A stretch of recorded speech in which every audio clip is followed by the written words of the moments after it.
salam kepada baginda kita, pemimpin kita, seseorang yang akan memberi syafaat kepada kita semua di yaumul akhir. Yang apabila diucapkan kata Nabi Muhammad namaku kepadanya dan dia tidak menyebutkan atau tidak dia bersalawat kepadaku, maka dia adalah sepelit-pelitnya orang, sebakhil-bakhilnya orang. Maka apabila diucapkan kepada kita nama Muhammad, maka sebaiknya kita bersalawat. Allahumma salli ala sayyidina Muhammad. Allahumma salli alaihi. Semoga kita dikumpulkan bersama baginda Rasul, bersama para ulama yang berakhir nanti. Pada kesempatan pada hari ini kami selalu mengisi dan membawakan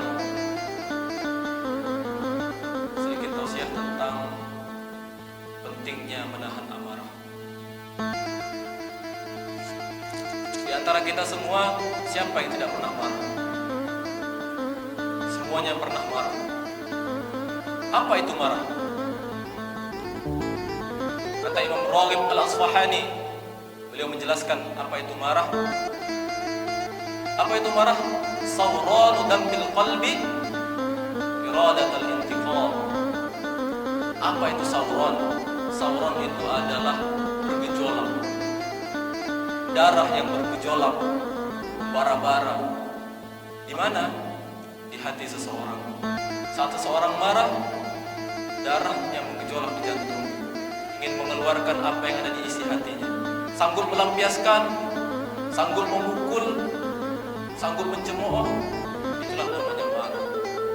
Sawranu dambil qalbi iradatul intiqam. Intiqam itu artinya ingin membalas, balas dendam. Maka daripada itu, saat seseorang marah, alangkah sebaiknya dia menahan diri. Pertanyaannya, bagaimana cara menahan diri saat seseorang marah? Rasulullah SAW bersabda, "Laisa syadidu bis-sur'ati, innamas syadidu alladzi yamliku nafsahu 'indal ghadab." Seseorang yang kuat itu sebenarnya, kata Nabi, bukan orang yang sanggup menjatuhkan semua lawannya. Ini kata Nabi, bukan kata kami, bukan kata seseorang ulama, bukan kata seorang mujahid. Ini kata Nabi. Seseorang yang sebenar-benarnya kuat itu sebenarnya bukan orang yang pandai bergulat, bukan orang yang pandai tinju, bukan orang yang pandai menjatuhkan lawannya. Tapi orang yang sebenar-benarnya kuat adalah orang yang bisa mengendalikan amarahnya saat dia marah, yang bisa mengendalikan dirinya saat dia marah. Marah itu adalah sesuatu yang wajar di diri manusia. Wahai Ustaz, apakah tidak boleh marah? Boleh. Seseorang boleh marah. Tapi bagaimana cara dia melampiaskan marahnya? Itu adalah pertanyaan. Kata Nabi SAW, saat kamu marah, sebaiknya kamu diam. Itu adalah cara untuk menahan amarah. Pada suatu ketika, saat dalam suatu majelis, ada dua orang anak yang sedang duduk bersama Nabi. Salah satunya bertanya kepada Nabi, "Qala lin-nabiyyi ausini." Qala lin-nabiyyi sallallahu alaihi wasallam, "Ausini ya Rasulullah." Seorang anak datang kepada Rasulullah, "Ya Rasulullah, berikanlah nasihat kepadaku."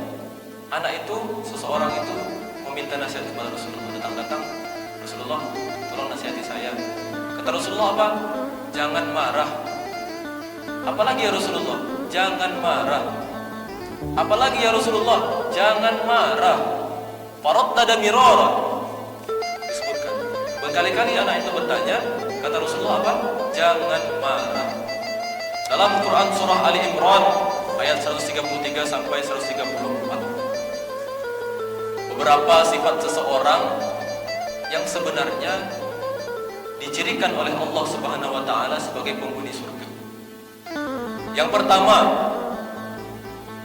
adalah orang yang selalu menginfakkan hartanya di jalan Allah tidak memandang dalam keadaan apapun, baik lapang maupun.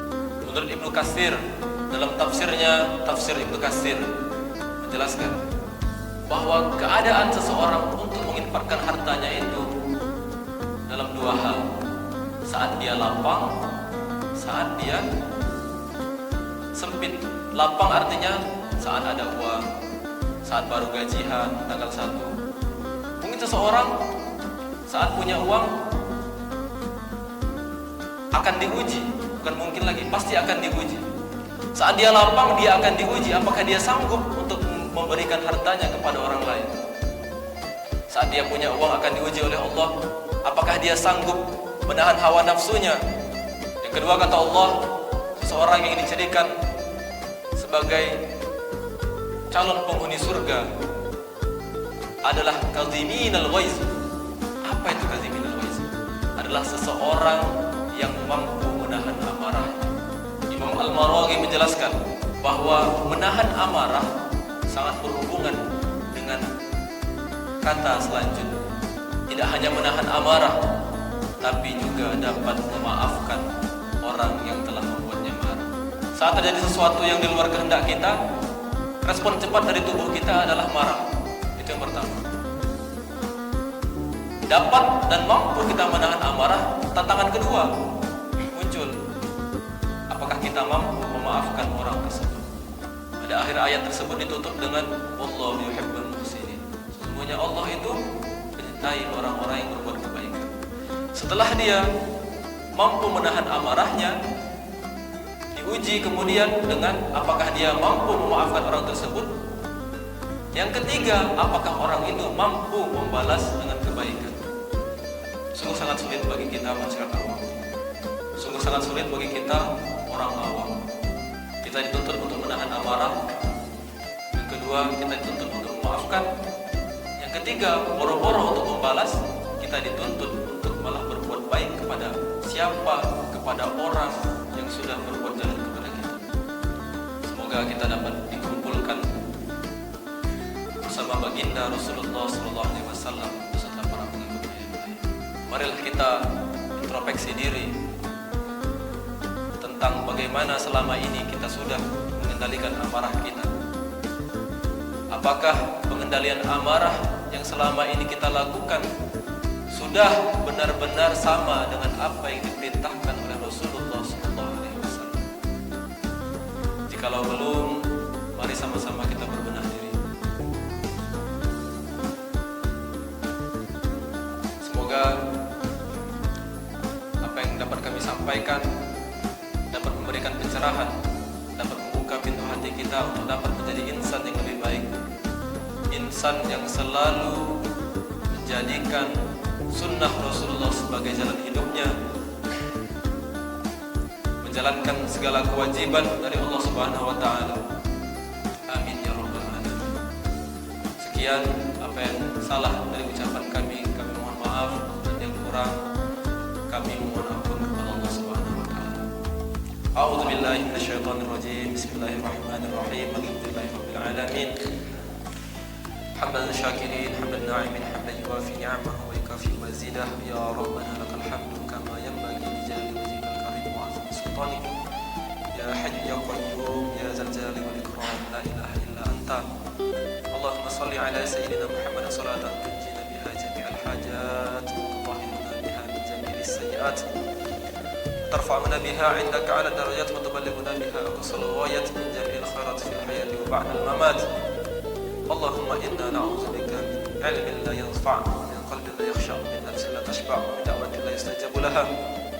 اللهم استر عيوبنا بسترك الجميل يا ستار العيوب في الدين والدنيا والآخرة إنك على كل شيء قدير. اللهم إنا نعوذ بك من الهم والكسل ونعوذ بك من الجبن والبخل ونعوذ بك من غلبة الدين وقهر الرجال. اللهم اغفر لنا ذنوبنا ولوالدينا ولمشايخنا ولأجدادنا ولجداتنا ولآبائنا ولأمهاتنا ولأقربائنا ولمن له حق علينا ولجميع المسلمين والمسلمات والمؤمنين والمؤمنات الأحياء منهم والأموات إنك سميع قريب مجيب دعوات يا قاضي الحاجات. ربنا اغفر لنا ذنوبنا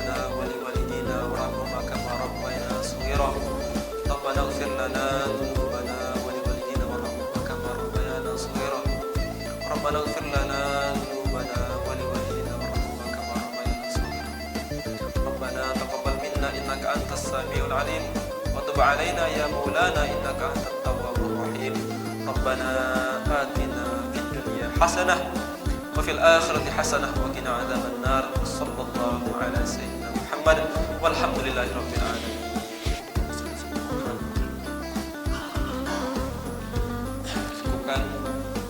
Wassalamualaikum warahmatullahi wabarakatuh.